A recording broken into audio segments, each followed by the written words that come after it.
की लिस्ट में तीसरा नाम ई मार्शल जॉनसन का आता है।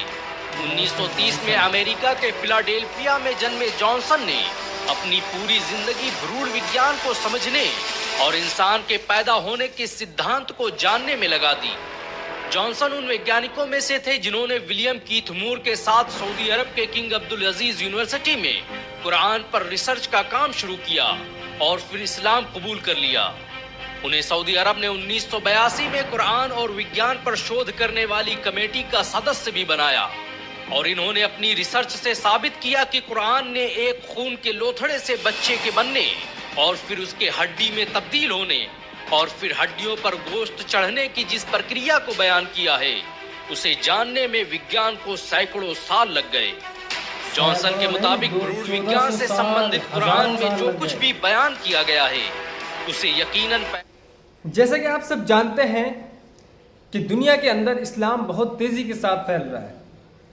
बड़े बड़े साइंटिस्ट, बड़े बड़े सिंगर, बड़े बड़े प्लेयर और बड़े बड़े बिजनेसमैन इस्लाम की खूबसूरती को देखकर, इस्लाम की इक्वालिटी को देखकर उससे प्रभावित होकर इस्लाम कबूल कर रहे हैं। और कुछ ऐसे साइंटिस्ट हैं जिन्होंने कुरान से अपने आप को समझा और कुरान को पढ़ने के बाद, कुरान की स्टडी करने के बाद उन्होंने इस्लाम को कबूल किया।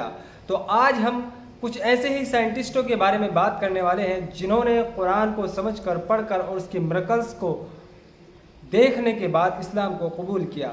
सो हे हाय हेलो अस्सलाम वालेकुम वरहमतुल्लाहि वबरकातुहू। उम्मीद करता हूँ कि आप सब बखैरियत होंगे। मैं ज़ुबैर अली, रिएक्शन वाला लड़का, आपकी खिदमत में हाजिर हूँ एक फिर खूबसूरत वीडियो के साथ, शानदार और जानदार वीडियो के साथ। सो मैं आपको इसका टाइटल पढ़कर बता देता हूँ। इस्लाम कबूल करने वाले 5 बड़े वैज्ञानिक, top 5 great scientist who accepted Islam, Mohammad Faizan. इनके चैनल का नाम है इंडियन मुस्लिम। इनके चैनल को ज़रूर सब्सक्राइब करें, ये काफ़ी अच्छी वीडियोस अपलोड करते हैं और ज़रूर इनके चैनल पर विजिट करें और वीडियो को लाजमी देखें। तो अगर आपको वीडियो पसंद आए और या आप मेरे चैनल पर पहली बार आए तो प्लीज़ चैनल को सब्सक्राइब कर लें ताकि आपको इसी तरह की खूबसूरत वीडियो आपको मिलती रहे। तो चलिए देर ना करते हुए पहले हम वीडियो को शुरू करते हैं। और वो कौन से जाने माने पहचाने वैज्ञानिक हैं जिनको देखकर और सुनकर आप भी शॉक हो जाएंगे। तो चलिए देर ना करते वीडियो को शुरू करते हैं। 5 बड़े वैज्ञानिक जिन्होंने कुरान से प्रभावित होकर इस्लाम कबूल कर लिया। इन वैज्ञानिकों ने कई सालों तक नासा और स्पेसएक्स जैसी संस्थाओं में अपनी सेवाएं दी। कुरान के वैज्ञानिक दृष्टिकोण को सामने लाने में इन सभी वैज्ञानिकों का बड़ा योगदान रहा। इस्लाम कबूल करने वाले 5 वैज्ञानिकों की लिस्ट में पहला नाम विलियम कीथ मूर का आता है। कनाडा में जन्मे कीथ मूर को आज भी एम्ब्रियोलॉजी का सबसे बड़ा वैज्ञानिक माना जाता है। इन्होंने सालों तक टोरंटो यूनिवर्सिटी में एनाटॉमी और सेल बायोलॉजी के प्रोफेसर के रूप में अपनी सेवाएं दी। प्रोफेसर विलियम कीथ मूर पूरी जिंदगी इंसान के पैदा होने और मां के पेट में उसके बनने की प्रक्रिया पर शोध करते रहे। लेकिन एक बार 1980 में उन्हें सऊदी अरब की किंग अब्दुल अजीज यूनिवर्सिटी में लेक्चर देने के लिए बुलाया गया। सेमिनार के दौरान जब उनके सामने इंसान के बनने और पैदा होने से संबंधित कुरान की आयतें पढ़ी गई तो वो हैरान रह गए। उन्हें यकीन नहीं हो रहा था कि इंसानों के पैदा होने और बनने के जिस तरीके को वैज्ञानिक आज खोज पाए हैं उसे कुरान ने 1400 साल पहले ही बयान कर दिया था। सऊदी अरब से वापस आने के बाद कीथ मूर ने कई सालों तक कुरान का मुताला किया और फिर इस्लाम कबूल कर लिया। उन्होंने अपनी किताब द डेवलपिंग ह्यूमन में यहाँ तक कह दिया कि कुरान में भ्रूण विज्ञान के बारे में जो कुछ भी लिखा है उसे कोई इंसान नहीं लिख सकता। विलियम कीथ मूर ने विज्ञान के क्षेत्र में कई आविष्कार किए। उनके योगदान को देखते हुए कनाडा, अमेरिका और इंग्लैंड की सरकारों द्वारा उन्हें कई अवार्ड से सम्मानित किया गया। इस्लाम कबूल करने वाले 5 वैज्ञानिकों की लिस्ट में दूसरा नाम मोरिस बुकाय का आता है। ये वही मोरिस बुकाय थे जिन्होंने मिस्र के फिरौन की लाश का पोस्टमार्टम किया था। इन्हें आज भी फ्रांस के इतिहास का सबसे बड़ा सर्जन माना जाता है। इनकी लिखी किताबें आज अमेरिका और यूरोप की बड़ी बड़ी यूनिवर्सिटियों में पढ़ाई जाती हैं। 1980 के दशक में जब फ्रांस ने फिरौन की लाश रिसर्च के लिए मंगाई तो उसकी जिम्मेदारी मोरिस बुकाय को ही सौंपी गई थी। मोरिस बुकाय ने रिसर्च के दौरान फिरौन की लाश पर लगे नमक से साबित किया कि इसकी मौत समंदर में डूबने से हुई है, लेकिन वो ये देखकर हैरान रह गए कि जो बात उन्होंने अब रिसर्च से साबित की है उसे कुरान ने बरसों पहले बता दिया था। मोरिस बुकाय यकीन नहीं कर पा रहे थे कि फिरौन के डूबकर मरने और लाश के बच जाने का जिक्र कुरान में पहले ही मौजूद था। इसी दौरान मोरिस बुकाय का सऊदी अरब जाना हुआ, जहां एक कॉन्फ्रेंस की शुरुआत में कुरान की एक आयत पढ़ी गई कि अब तो हम तेरी लाश को ही बचाएंगे ताकि तू बाद की नस्लों के लिए निशान इबरत बने।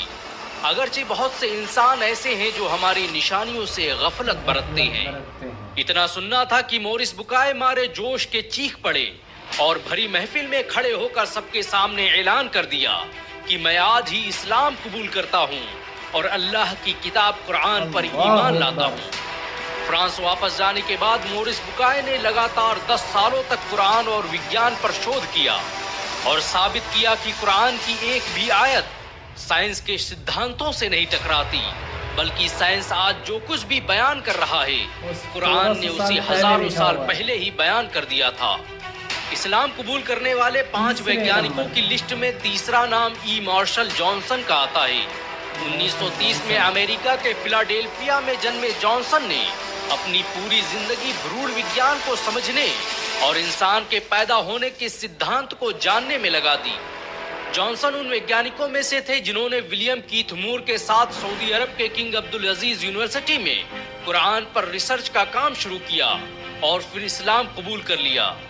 उन्हें सऊदी अरब ने 1982 में कुरान और विज्ञान पर शोध करने वाली कमेटी का सदस्य भी बनाया और इन्होंने अपनी रिसर्च से साबित किया कि कुरान ने एक खून के लोथड़े से बच्चे के बनने और फिर उसके हड्डी में तब्दील होने और फिर हड्डियों पर गोश्त चढ़ने की जिस प्रक्रिया को बयान किया है उसे जानने में विज्ञान को सैकड़ों साल लग गए।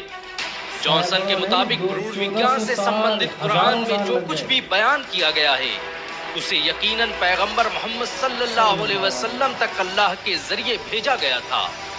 इस्लाम कबूल करने वाले 5 वैज्ञानिकों की लिस्ट में चौथा नाम टी विद्या प्रसाद का आता है। इनका जन्म 1940 को गुयाना के पोर्ट मोरेंट में हुआ था। इन्होंने कई सालों तक यूनिवर्सिटी ऑफ लंदन और यूनिवर्सिटी ऑफ वेस्ट इंडीज में एनाटॉमी साइंटिस्ट के रूप में सेवाएं दी। टी विद्या प्रसाद का जन्म एक हिंदू परिवार में हुआ था, लेकिन उन्होंने कुरान से प्रभावित होकर इस्लाम कबूल कर लिया। टी विद्या प्रसाद विलियम कीथ मूर के साथियों में से थे। उन्होंने विलियम कीथ मूर की तरह ही भ्रूण विज्ञान पर बहुत से शोध किए और कुरान और एम्ब्रियोलॉजी पर 25 से अधिक किताबें लिखी।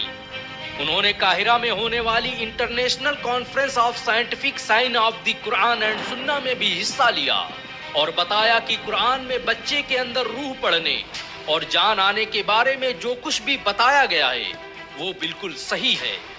उन्होंने कुरान की सूरा मोमिनून की आयत नंबर 14 को पढ़ते हुए कहा कि ये वो सच है जिसे विज्ञान भी नहीं झुठला सकता, इसीलिए मैं आज ही इस्लाम कबूल करने का ऐलान करता हूँ। इस्लाम कबूल करने वाले 5 वैज्ञानिकों की लिस्ट में 5वां नाम आर्थर एलिसन का आता है। इन्होंने ही लंदन के पहले international conference of electrical machine की शुरुआत की थी। एलिसन को आज भी इंग्लैंड के इतिहास का सबसे बेहतरीन इंजीनियर और साइंटिस्ट माना जाता है।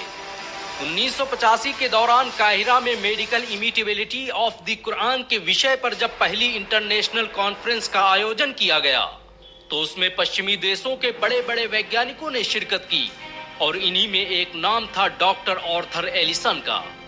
आर्थर एलिसन ने कुरान की सूरा जुमर आयत नंबर 42 पर अपना रिसर्च पेपर पेश किया और बताया कि नींद के दौरान कॉन्शियसनेस की जिस थ्योरी पर विज्ञान आज पहुंचा है कुरान ने उसे बरसों पहले एक लाइन में ही बयान कर दिया था। कॉन्फ्रेंस के खत्म होने से पहले आर्थर एलिसन स्टेज पर गए, माइक हाथ में लिया और अपने मुसलमान होने का ऐलान कर दिया।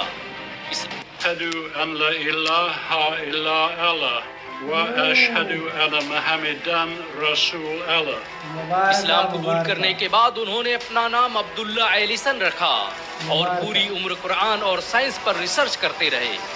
इन सब के अलावा दुनिया में आज बहुत से वैज्ञानिक हैं जिन्होंने कुरान की शिक्षाओं से प्रभावित होकर इस्लाम कबूल कर लिया। ये मौजूदा ही है कि विज्ञान आज अपनी रिसर्च से जो साबित कर रहा है कुरान ने उसे 1400 साल पहले ही बयान कर दिया था। यही वजह है कि आज दुनिया के बड़े बड़े वैज्ञानिक भी कुरान के आगे सर झुकाने। अगर एक मुसलमान होने के नाते आपको गर्व महसूस हुआ हो तो इस वीडियो को लाइक और शेयर जरूर करें। ऐसी और वीडियो को देखने के लिए हमारे चैनल को सब्सक्राइब करें, घंटा जरूर दबाएं। जी, तो आपको वीडियो कैसी लगी? अगर आपको गर्व हुआ है एक मुस्लिम होने के नाते तो वीडियो को ज़रूर लाइक करें। सो इसमें एक कॉमन चीज़ आपने नोटिस की, अगर आपने नोटिस की हो तो कमेंट में ज़रूर बताएं। मैंने नोटिस किया है कि इसमें जितने भी लोग थे वो ज़्यादातर डॉक्टर ही थे, क्योंकि उन्होंने एम्ब्रोलॉजी पर जो रिसर्च की है उससे रिलेट किया है। जो कुरान के अंदर जो एम्ब्रोलॉजी के बारे में बताया गया कि अल्लाह रब्बुल इज़्ज़त ने किस तरह से माँ के वोम में बच्चे के जो गोश्त का खून का लोथड़ा होता है, पहले उसको, फिर उसके ऊपर हड्डी, फिर उसके ऊपर मांस, फिर किस तरह से वो चीज़ें अल्लाह रब्बुल इज़्ज़त तैयार करता है माँ के पेट में, उन सारी चीज़ों को जो एनालाइज़ किया उसके बाद जो उन्होंने इंस्पिरेशन मिली है कुरान के अंदर से, तो वो सारी चीज़ें फिर उनके बाद उन्होंने इस्लाम को समझा और स्टडी किया और कुरान को समझा, उसकी स्टडी की और इस्लाम को कबूल किया।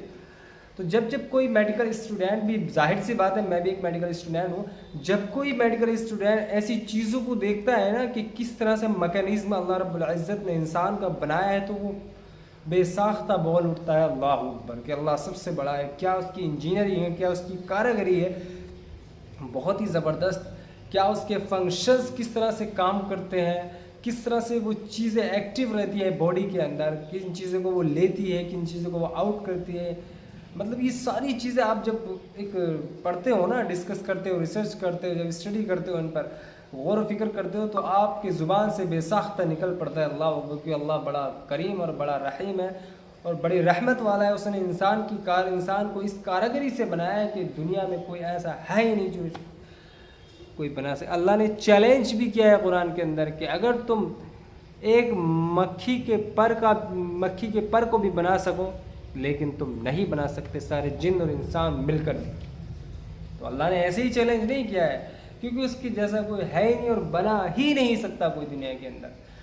तो वीडियो अगर आपको पसंद आई हो ज़रा भी, तो वीडियो को ज़रूर लाइक करें और शेयर करें। मुझे तो बहुत पसंद आई वीडियो, आपको कैसी लगी वीडियो ज़रूर कमेंट में बताएं।